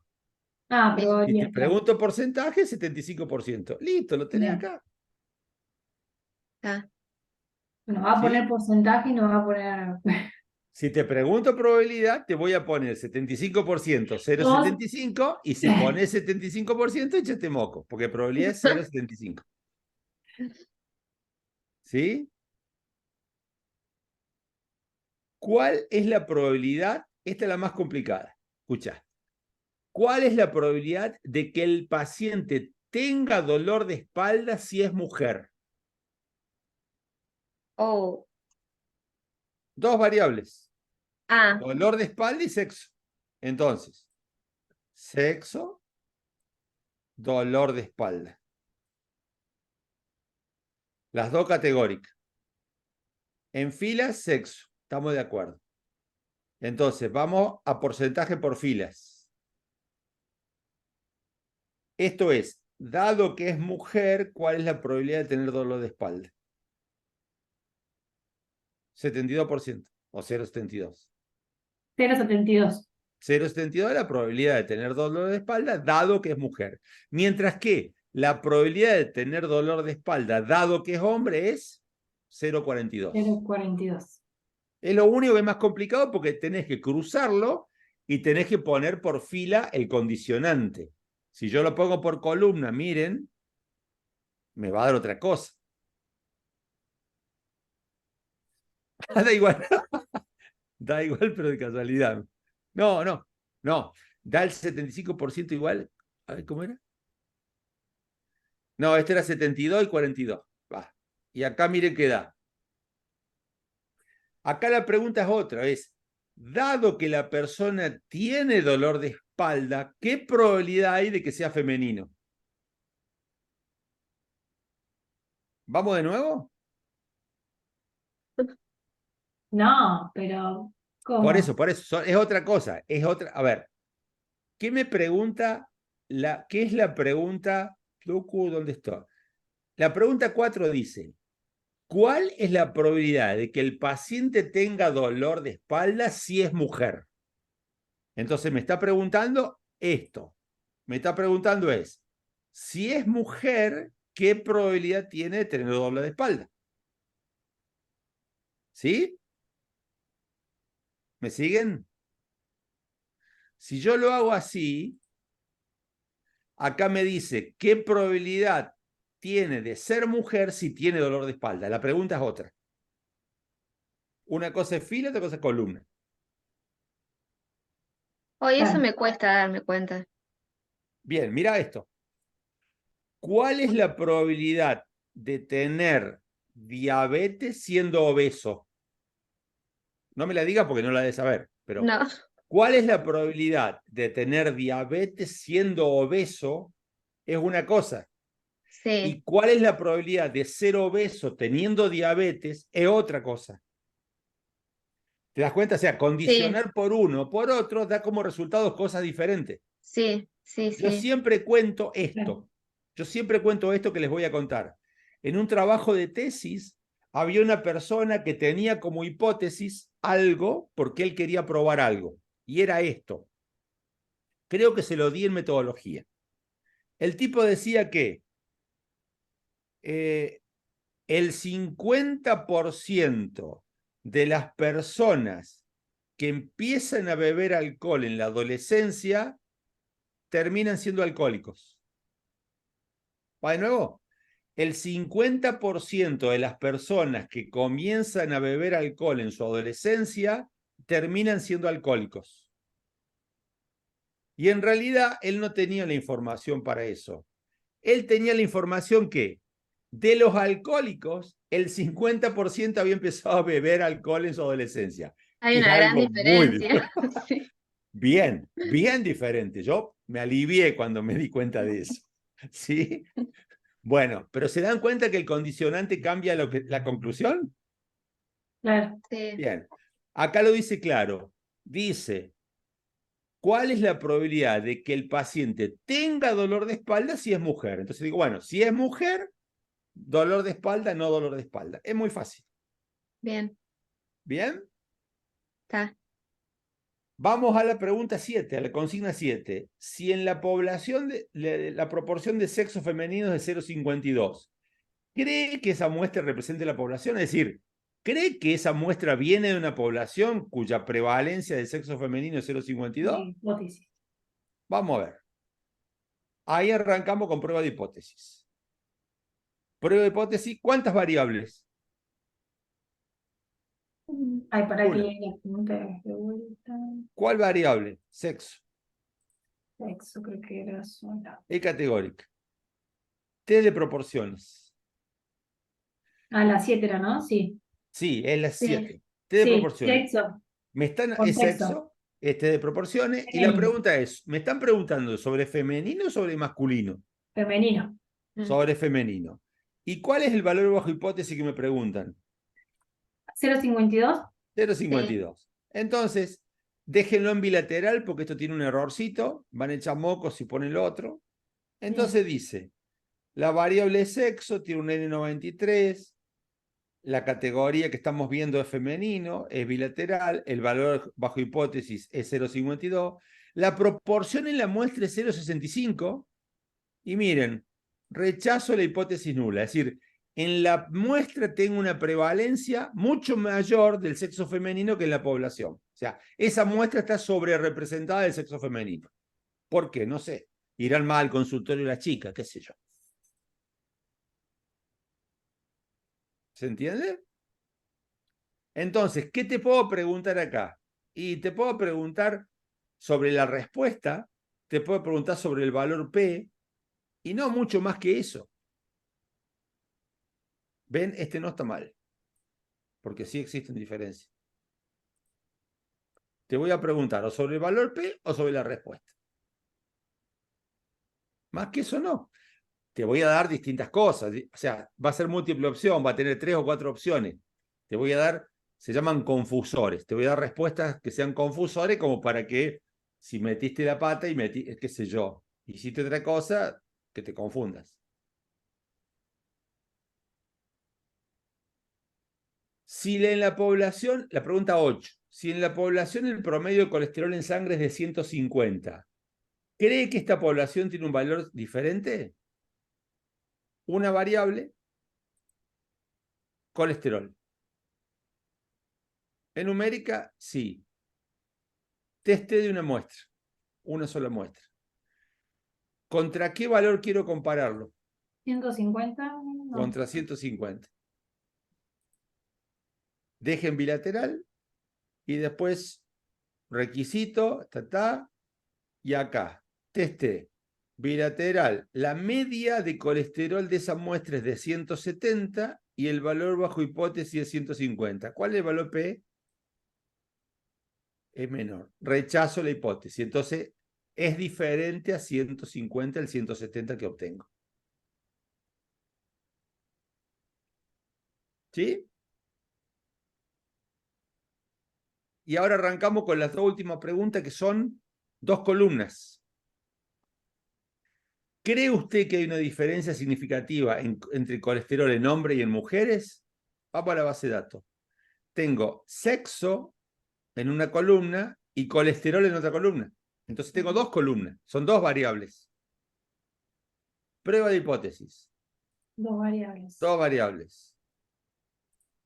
Sexo y colesterol. ¿Sexo es categórica? Sí. ¿Colesterol es numérica? Sí. Sí. Quiero comparar 2 cosas. ¿Qué hago? Teste de 2 muestras independientes. Me dice sí, todo bien. Y acá me dice, la variable respuesta es colesterol, el factor es sexo, el test que voy a hacer un test T, el valor P es 0,92, entonces no rechazo la hipótesis nula. ¿Qué quiere decir? Que los niveles del factor sexo son estadísticamente equivalentes entre sí, las medias son iguales. ¿Hay diferencia entre el colesterol de hombres y mujeres? No. No hay diferencia significativa. Ahora miren esto, el colesterol de hombre era 170,20 y en mujeres 170,53. Ese numerito que es matemáticamente una diferencia no es estadísticamente diferente. Nos queda un solo ejemplo. ¿Cree que la prevalencia de litiasis es diferente en varones y en mujeres? Vamos a la base de datos. Una columna que es sexo y otra columna que es litiasis renal como sí o no. Trampita, no es un 1-0, un sí no. ¿Sí? 2 columnas. Vamos con 2 columnas. Prueba de hipótesis. 2 columnas, sexo y litiasis renal. Pero ella es categórica. Listo. ¿Sexo categórica? Sí. ¿Litiasis renal numérica? No, es categórica.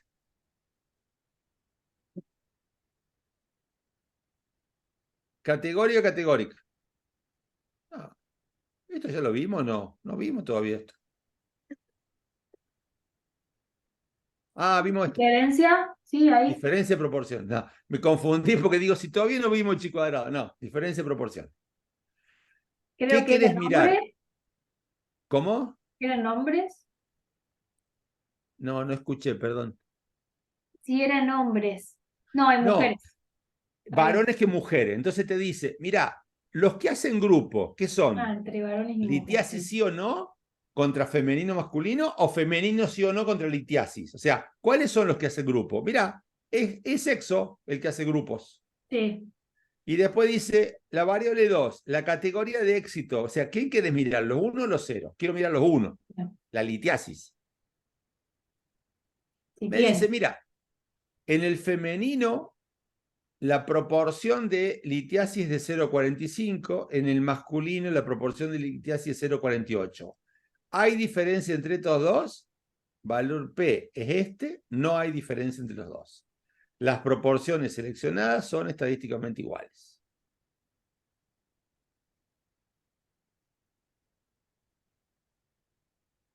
Entonces, redondeando. ¿Qué va a tener el parcial? Va a tener un Word con algunas indicaciones sobre de qué se trata la base de datos y algunas preguntas indicadoras. Ustedes podrían entrar directamente a la computadora y empezar a ver las preguntas y hacerlas, sí. La respuesta es sí. O sea, podrían simplemente leer el Word e ir entrando a la computadora, al aula virtual, y revisar cuáles son las preguntas e ir haciéndolas. Yo, por las dudas, le haría un pantallazo al Word primero, distintas cosas con el RMedic, y después entraría. Pero si ustedes quieren, se sienten seguros, van directamente. Lo que no va a tener el programa es la posibilidad de navegar libremente. O sea, una vez que saltaron de la pregunta 1 a las 2, no pueden volver a la 1 de nuevo. ¿Sí? Lamentablemente eso va a ser así porque es una política de la cátedra. ¿Sí? No navegar libremente. Bueno. La cuestión es que van a la pregunta 1, supónganse que le dice ¿hay diferencia entre la litiasis de hombres y mujeres? Ah, bueno, a ver, la tabla, ¿qué tengo? Litiasis sí o no, hombres y mujeres sí o no. Si hay diferencia, me plantea prueba de hipótesis, son 2 columnas, voy ahí y ¿qué prueba de hipótesis hacer? Prueba de proporciones. La segunda pregunta es, ¿cuál es el promedio de edad de los varones? ¿Cómo hago? Ah, mira, puedo hacer tal cosa, ¿sí? No van a dar, no va a haber otra cosa que no sea eso. O sea, tablas, no vamos a tomar gráfico, proporciones, intervalo de confianza y alguna de las 5 o más de una de las 5 pruebas de hipótesis que vimos. No hay otra cosa. Bien. Profe, eso tiene un horario, un tiempo. Bien, le vamos a pedir lo siguiente. Sí. Nosotros, yo le pedí a Natalia que nos autorice a hacerlo todo online, porque vieron que la semana que viene nos tocaba mixto. Como es por computadora, es al cohete que ustedes vayan al aula y que abran una notebook y se pongan a trabajar ahí. Es preferible que estén cómodos en su casa. Natalia me autorizó, la semana que viene entonces va a ser virtual. A las... ¿Qué hora tenemos la semana que viene? Es 26, la A semana que las viene es 4 18. o a las, para ya le 18 digo. horas. A las 6 de la tarde, sí. Bien. Lo conciliamos con ustedes. ¿Quieren que arranquemos a las 6? Arrancamos a las 6, no hay ningún problema. Si me dicen, no, empecemos un poquito más tarde, no hay problema también. Antes no podemos. Capaz que más tarde, ¿no? No sé, Claudio, vos, no sé qué hora podés. Y yo llego justo a las 6 de trabajar, así que si es más Listo. tarde mejor y si no, bueno, me adapto. No, porque no hay nada en particular. O sea, te estamos esperando y cuando llegas entras y empezás 5 o 10 minutos más tarde que tus compañeros. No hay drama. Así Ok. tienen más tiempo. Se abre a las 6 de la tarde, se cierra a las 9 de la noche. Tienen 3 horas. Genial. Ah, yo pensé que teníamos todos que conectarnos en el mismo horario. No, usted, a ver, lo que le vamos a pedir es que se conecten con las cámaras abiertas. Ah, bien. ¿Sí? Así que chicas, produzcanse, pónganse bonitas, ¿sí? Se conectan. Florencia hizo una cara diciendo yo. Bueno, pero necesitamos las cámaras abiertas, digamos. Entonces, bueno, están la cámara abierta, van a estar mudos, van a estar trabajando y cualquier cosa nos van preguntando en tiempo real. Analía y yo, Analía no puede, voy a estar yo, y vamos a estar ahí en tiempo real contestándole las preguntas que hagan falta. Y de nuevo, el único impedimento que van a tener es que no pueden navegar libremente por el parcial. O sea, una vez que pasan de la pregunta 1 a la 2, de la 2 a la 3, no pueden volver a la 2 y a la 1. O sea, va a ser, digamos, secuencial hacia adelante, para que no vayan navegando de un lado a otro Y terminamos, nos dice la nota ahí.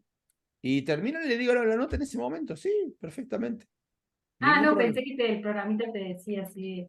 Profe, ¿y se puede minimizar el parcial para ver el Word?